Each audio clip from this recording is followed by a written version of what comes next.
Hi guys, Beth here from Restyled Pieces Boutique. Today I'm going to be taking this desk slash vanity. Now, I know it's not a vanity, it's originally a desk, but so many pieces of furniture can be used for multiple purposes. And the way I'm going to paint this and glam it out, it's going to definitely be a vanity for someone. So if you want to watch this makeover, stay tuned.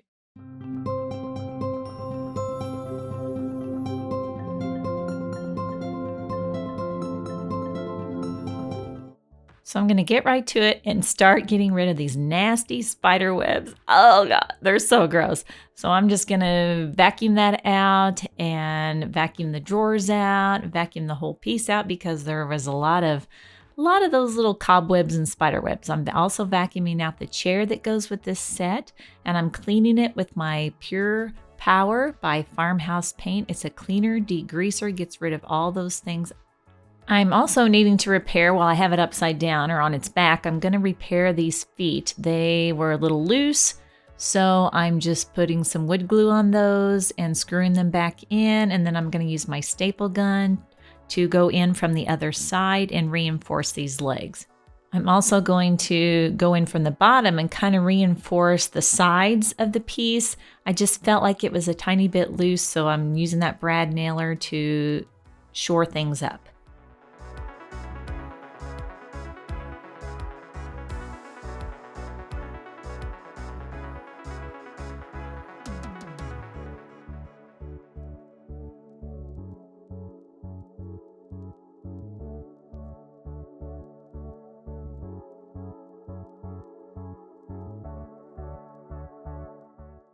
I like to use a little brush along with my Pure Power cleaner to clean in all of those details. I want to make sure I get that wax and everything, all the dirt out from the crevices.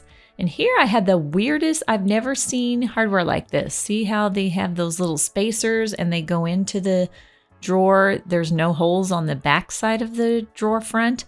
So it was just in the top. I think it was because it was so curved. But anyway, got those out of there and got those gently pried out of there, and then I'm going to continue cleaning.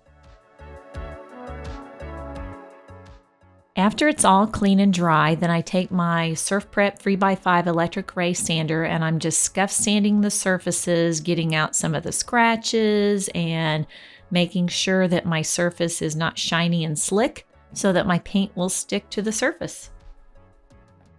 I love how this sander with the foam abrasives, the squishy pads is what I call them, get in between those crevices so that I can get all of that scuff sanded well. And this is one of my favorite tools, this hydraulic lift that I got from Harbor Freight. Oh my gosh, I just love it. It helps me get to my piece up off the ground and get to a workable height for me so I sit on my stool and I can do all the things. And here I'm just offsetting that pad a little bit so it's a little bit higher so I can get into some of those curves a little bit better. I just find if I offset it for certain things that it just works very well. Then I'm wiping everything back with a damp cloth to make sure I get all that dust off so that I can move on to the next steps. Here I'm using Quick Wood. It's a 2-part epoxy putty and I just cut off what I need. I'm going to fill these old hardware holes because I'm going to put a knob on this drawer. So I just cut off what I need, mix it till it's one color.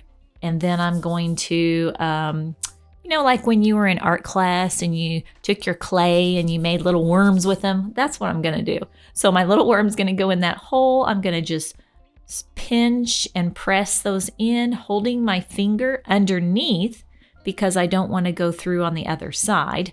To make sure that, I don't go through on the other side, I put my hand underneath on the back side of the hardware hole. So there I'm pinching and pushing and pinching and pushing until I get a nice, clean, round, flat piece of the Quick Wood on top. And then after it dries, then I can come back in and sand that off smooth.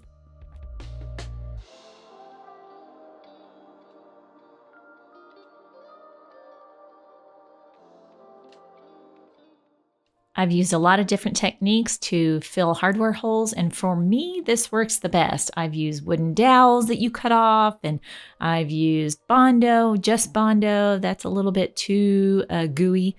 It just works so well for me. And here, some of the joints were coming apart just a little bit, so I glued those with my Titebond wood glue and clamped them and got those repaired.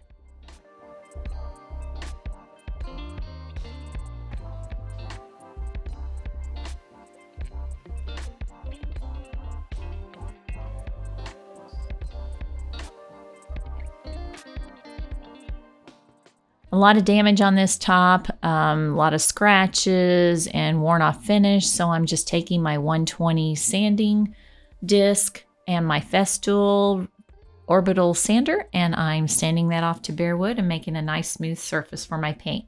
I'm brushing off all the dust, wiping it down. Oh, and here I've made some repairs. I've put a little bit of, I had a little divot here and there, and I made some repairs, so I'm also sanding those off. And now I thought it was time enough. I'd waited long enough to let the quickwood dry, and then I was going to sand that down, but whoops, in the middle, it wasn't quite dry. I've always just found that if I wait overnight, I do this in the afternoon and wait overnight, it's a much better idea because this did not work. It mushed all over the place, and I needed to add a little bit more quickwood and let it dry more thoroughly. So these are the handles. One of them was broken. That's on one of the top drawers. So I'm going to replace the middle big drawer with a knob and use that pull on the one in place of the one that was broken. So I'm taking off these spacers, just seeing if it'll work on the other pull so I can switch it out, and it works. It's fine. I'll be able to switch those out just fine.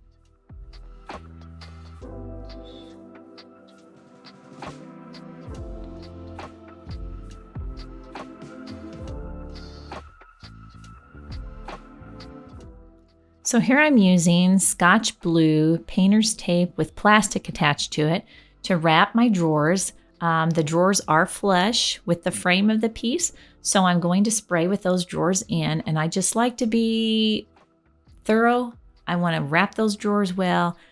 I can pull them out a little bit when I'm painting, and I can spray the edges in the top, and I don't have to worry about any overspray getting into my drawer or on the side of my drawer. So I'm just a little thorough. It doesn't take that long. I think it takes me like 45 minutes on all these 6 drawers, and it's well worth it to not have that overspray to have to clean up later. Everyone has their own technique, and this is mine, so I'm just showing you what I do.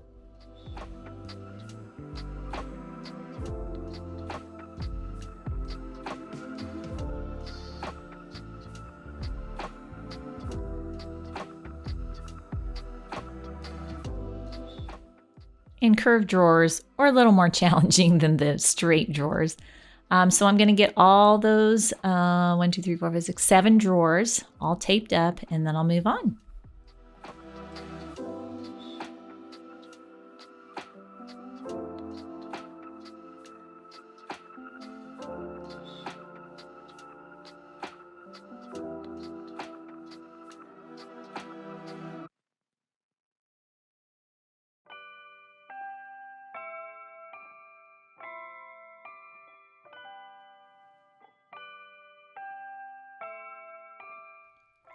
So this piece has some serious tannins that come through. I don't know if it's cherry mahogany. I'm not really sure, to be honest. But I know I needed to use some bin primer on those spots that I sanded to bare wood, which is the top, this drawer that I filled and sanded down. So I'm just getting my roller out, and I'm using that bin primer and rolling those spots that I did sand to bare wood so that the tannins don't flow through into my paint. Bin primer is alcohol based. If you want to clean it out of your sprayer, I don't recommend putting it in your sprayer. Some people do, and they clean it out with ammonia, I believe. I just don't want to gum up my sprayer like that. So here's the pieces that I did use the bin primer on, and now I'm ready to use my regular, very good Kills Restoration Primer that takes care of a lot of tannins, but sometimes I just want to have that extra assurance of my bin primer.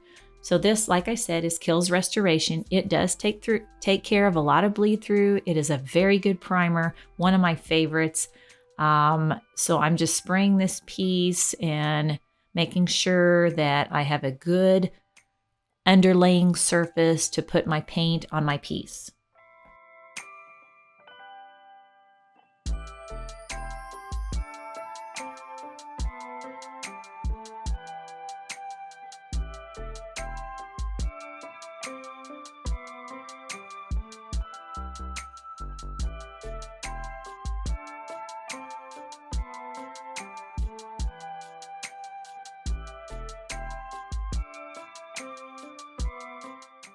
This piece does have a nice finished back on it, so I do have to paint the whole back just like the rest of the piece. It makes it nice if you have a finished back. You can put it anywhere in the room and you don't have to push it up against the wall.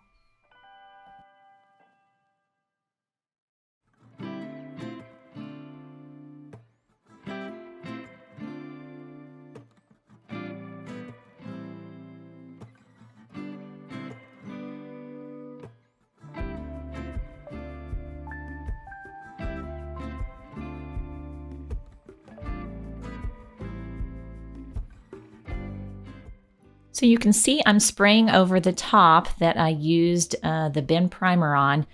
Now the reason I'm doing that, I wouldn't have to normally on some paints, but on other paints, Wiesel paint, farmhouse paint, and I know there's a couple others, I can't think which ones they are right now, but if you paint your paint, those brands, right over bin primer, there's a chance that that paint will crackle. And you don't want that to happen. So I've learned that if I use the bin primer for super tan and bleed, and then I put my regular primer over the top, there's no problems at all.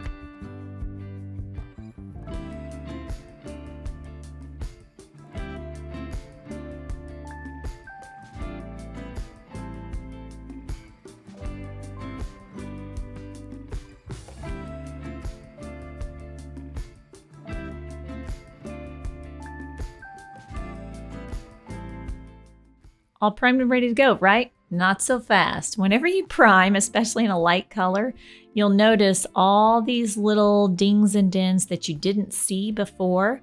So I'm just taking a wood filler and I'm filling all those in, and I will sand them all with a 220, which I like to sand my whole piece after it's been primed with a 220 grit anyway, because I like it very smooth to give me a good surface for painting. So I just fill all those little dings and dents, and then I sand the entire piece very quickly and lightly.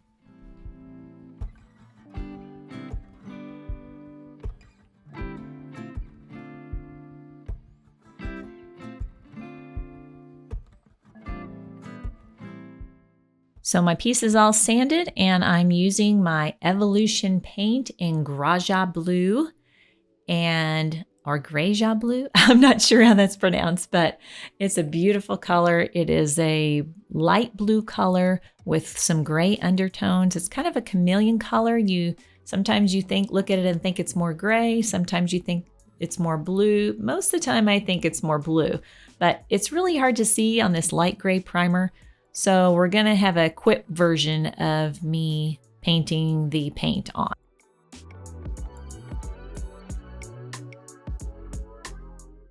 You can see in some places where I sanded a little bit of the primer off when I fixed those spots, and I was sanding those spots that I filled. Not to worry, Farmhouse paint has a built-in primer and top coat, so those covered just perfectly. So this is the first coat. I will do 2 coats of the paint, and then I'll move on to the next step. So this is the 2 coats. It looks, you can tell it's a little bit blue. This is very bright light in my garage, so it's a little bit even more blue than you see here. I'm going to be adding a couple transfers. This is from Redesign with Prima. This is called Cosmic Roses. I have all the description of all my products down below in the description that you can order, and you can see what I used on this entire project. So it's really, I find it a little stressful trying to make sure that I take the backing off the transfer and then I put it on the furniture, it's gonna stick. So sometimes you can get away with just gently putting it over a spot and it won't stick, but a lot of times if you push it down, it's gonna stick and stay there. So wherever you put it, that's where it is. So I'm using a little bit of tape here and there to keep pieces down. And then I'm just going to be burnishing, that you have a little wooden stick. And burnishing just means to rub a lot. Now, this is where I got into my mishap and my problems. Right now, it's going fine. But later when I'm burnishing, some of the transfer did not want to come off. I mean, I've never had a transfer that's been this hard to transfer on from the paper onto the piece. It wasn't sticking well, or it was sticking too well, and it pulled up my paint because it wasn't coming off the film backing that they have, and it was super frustrating. It took me hours and hours and hours, a whole day pretty much, to do a couple of transfers, and then I had a mess on my hands, and I'll show you in a minute what that mess is. But this here is how it's supposed to go. You rub some. This was still a lot of burnishing, but I was rubbing a lot, but it was coming off just fine and sticking very well to the front of my drawer.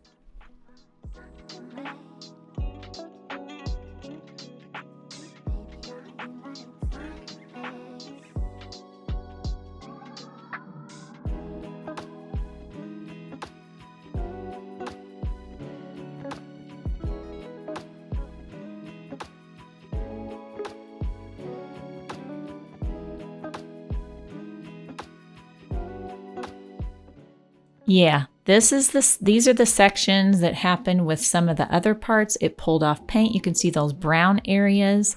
And I just decided I was not going any further on this side, that I was just going to do a wraparound on one side and not the other. And I had to sand that whole entire area. It was with, oh my gosh, I had to go to like a 120, and it took off the primer. But I was determined I was just going to get this nice and smooth.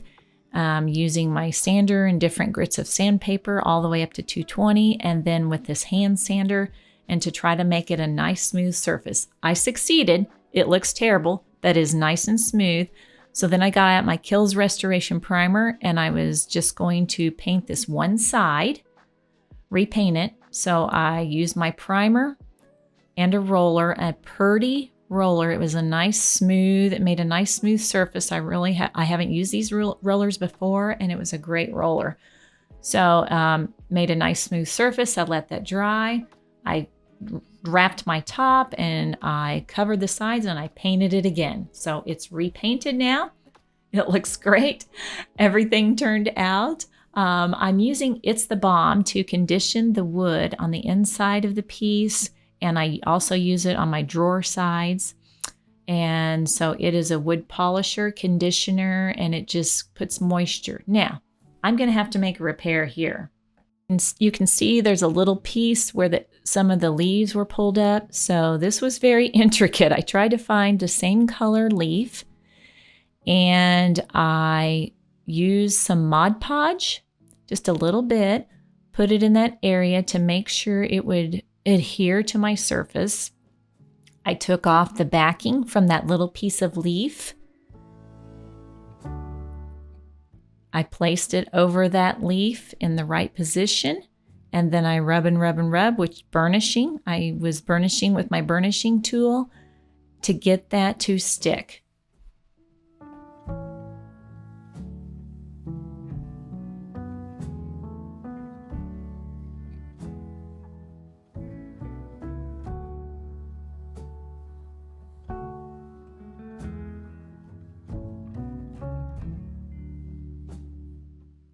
And as you can see here, it's starting to stick, and I'm pulling that off, and voila! I've never been so happy to have something work out. So that little piece is on there. It's covered that other piece up that was missing, and now I'm using a lighter colored leaf. I found one on the leftovers of the transfer to do the same thing. Put a little Mod Podge on it, peel it, place it to where the veins are all even and matching on my piece, and then I'm burnishing that off, and I'm going to have hopefully a finished looking couple of leaves now.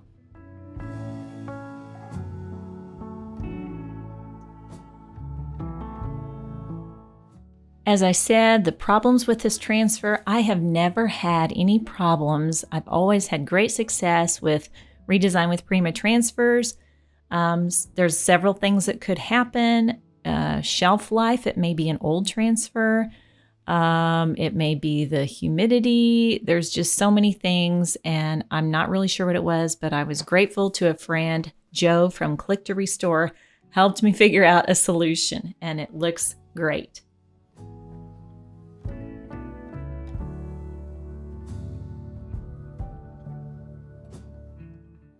Sides fixed, the other side where it had right there a little place where it was, you could see the wood. I matched that up.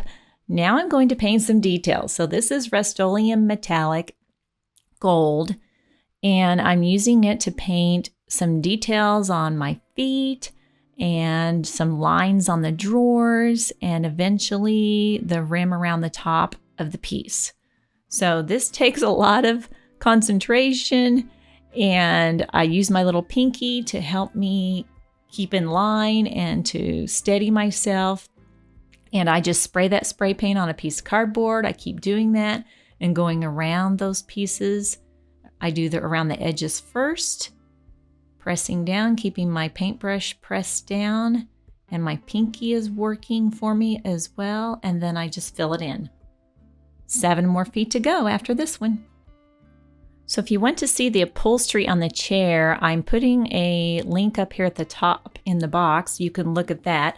This was getting long, so I did put some drawer liners in, and I want to show you the before. There's the brown with the gross upholstery, and now the after. Oh my goodness, all those gold details, the transfers that I struggled with, the beautiful chair upholstery, it all goes together so well. Thanks so much for joining me today. And if you would like to subscribe to my channel and you haven't already, please subscribe and hit that bell button below so you can get notified when videos come through. I hope you enjoyed this desk/vanity makeover, and I hope you'll join me again next time. Bye-bye.